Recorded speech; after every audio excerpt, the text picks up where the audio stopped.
And then now you can bump it up to 10. So 102 plus 10, it's like 112. Okay. What's up, you guys? My name is Nikki and I'm a voice coach here in Los Angeles, California. I also do online classes, you guys. So if you guys are interested in taking lessons with me, go ahead and check out the links below and make sure to reach out to me. All right, guys, in today's video, we are gonna be talking about vibrato. So if you ever catch a singer doing one of these things, la, or ah, or ooh, what is that? What is that? It's kind of like my hair. Doing a visual, la, la. That is what we use, and that is a technique that we call a vibrato. Vibrato, or a vibrare, is a pulsing sound that our voices produce. It's a wavering sound that pulses up or down, below or on the actual pitch. Why is it good? What good does it do? Well, vibrato is good for singers who are looking for rich, deep tones. It's also nice to use ever so often and towards the tail end of your note. And it's also good if you are feeling like you need to put more emotion into your song. That's where vibrato comes in. It just gives this impact of emotions. Now, is it always good to use vibrato? It's definitely an opinion. A lot of singers, this is kind of like their holy grail. They'll use a vibrato every single end of their note. They use pressure in their voice. The stronger the vibrato goes. So less pressure is la, and more pressure is la, right? So a lot of opera singers do that, just to give it like a more bassy, more projection, more resonance. And while all of this is good, there are times when we depend on the vibrato. So I always say that it's a technique that is great to have, but it can turn into a habit, and it's sometimes hard to switch off. So be very careful with that. Just a little bit of vibrato warning. In my opinion, for me personally, I try to stay away from using a lot of vibrato depending on the genre that I'm singing at the time. But learn to use a vibrato because it's good to keep in your pocket, and it is a technique that us singers should learn at some point in our singing career. There are lots of ways for you to learn to sing with a vibrato, but I always just stick to one exercise, and this always works, and that involves a metronome. If you just type metronome in the search bar, you'll have a metronome right here. Okay, you can also download an app, and I can suggest a few apps that I like, or you can buy an actual metronome and just be like my mentor if you're watching this.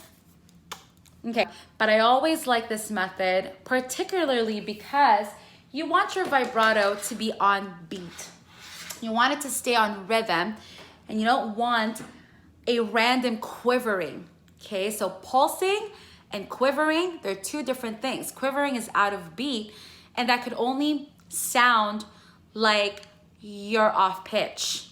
Okay, when your vibrato is not clean, it comes off as if you're out of tune, just like this.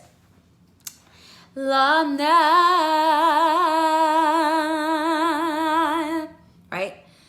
Like I know what I'm meant to sing, okay? A clean vibrato, la, all right? So the difference between pulsing is that it's pulsing in the beat, right? Just like our heartbeat, and wavering or quivering is just, okay? So that's why I like to use a metronome. So what I do is I start from maybe about 88. So we're gonna go ahead and just choose 88 there. Okay, you can slide. I'm gonna just show you this real quick. You can slide back and forth here. It's actually really cool. Like I don't know why I didn't know that. I only knew this like 2 days ago. So, all right. So let's start with 82. Okay. So what you wanna do is feel the beat. 1, 2, 3, 4, 1, 2, 3, 4. 1, 2, 3, 4.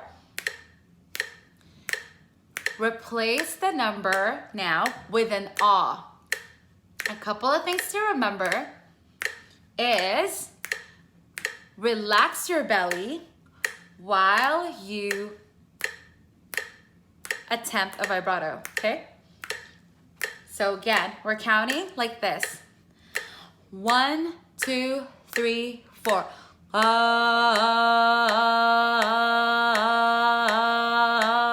I'm gonna pause real quick here because I want you guys to feel, or I want you guys to know what it feels to have a vibrato. Sometimes we can just listen, but it's important for us to understand what is happening and what the feeling is. You should feel a pulse here. Kind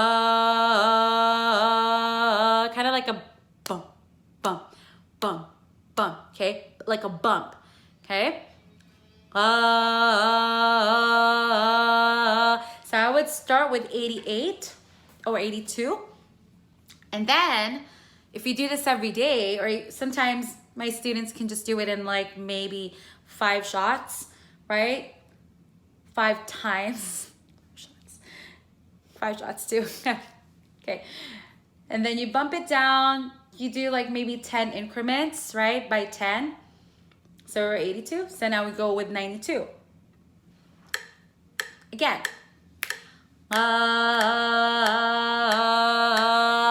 Raise your cheekbones, okay?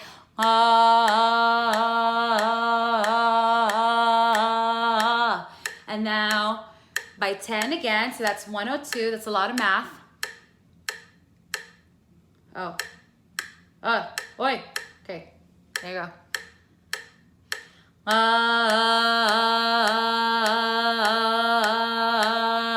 Okay. You can change it up. So you're on your chest voice. You can change it up just a little bit, like this. Raise it up.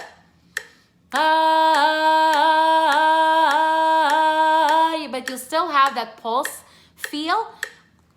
It's either on your lungs or at the back of your neck, on your nape. And then now you can bump it up to 10. So 102 plus 10, it's like 112. Okay. Come on. Here we go. You do this a lot, okay? Then, and be diligent. Don't speed up right away. Get comfortable. Get comfortable being in rhythm, okay? That's the number one thing. You want to be comfortable with the rhythm. And then, when you get to that, it's kind of like learning the drums and like the rudiments, okay? Simple, okay?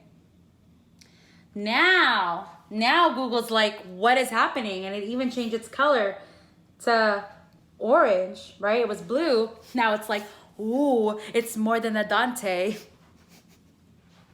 Get it? A Dante? Okay, here you go. That's really fast, right? Okay, then maybe like a week later, 2 weeks later, you'll be like this.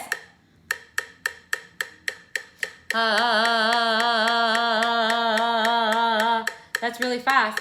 Actually, I'm a little sad because it only goes up to a tempo of 218. See, we're figuring this out in real time. Open GarageBand.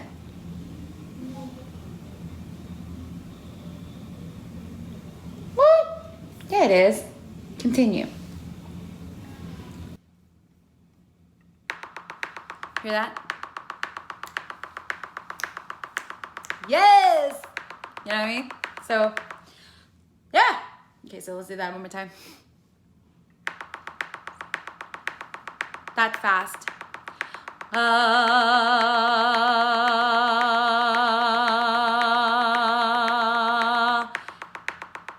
What's even better is that find a note. Oh, what in the world? This piano or this keyboard has been with me for 15 years. Still works. Magic. Stop. Okay. Along with that, I am a one-man show today. Listen to this.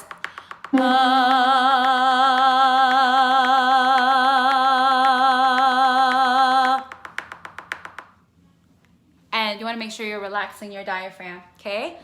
Again, this method, I've used it with my students. There's a lot of other methods out there that you can choose from, but I find this one the best because you're working with three things here. You're working with your diaphragm, right? Making sure that you're holding that note and you don't go out of tune, so you're taking enough breath to sustain that note.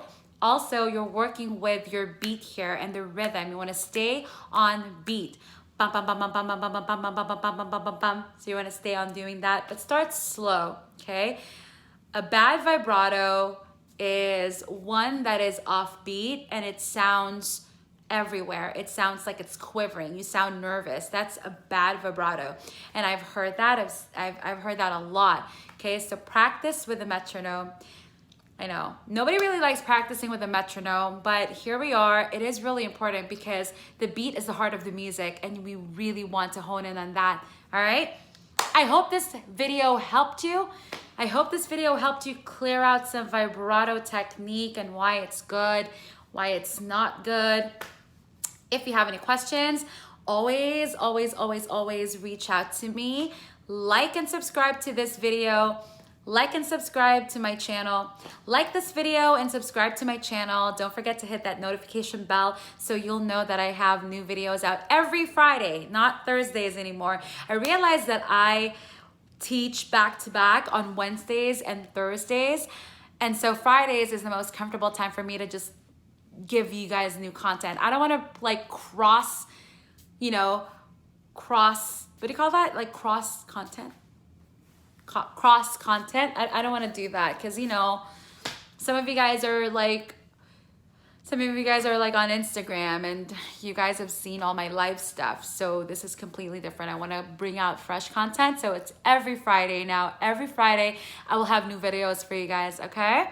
Again, keep singing as always. Practice your vibrato. It is important and it is good to have, despite what I always say during my classes. But yes, sing, sing, sing. That's the best part. Until then, keep singing. Mwah.